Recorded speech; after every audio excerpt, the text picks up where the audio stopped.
Araw-araw ang daming namamatay sa iba't ibang dahilan pero sa iisang rason.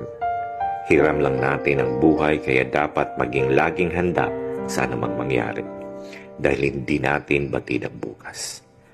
Kaya sa bawat araw, sikapin nating lagi ang maging mabuting tao, maging mapagmahal sa kapwa at di sa material na mga bagay. Kadalasan kasi ngayon, mas minamahal natin ang mga bagay-bagay kaysa sa tao, imbis na gamitin natin ang bagay at mahalin ang kapwa-tao. Huwag maging kahaman sa lahat ng mga material na bagay. Wala kang ni isang mabibitbit niyan sa kabilang buhay.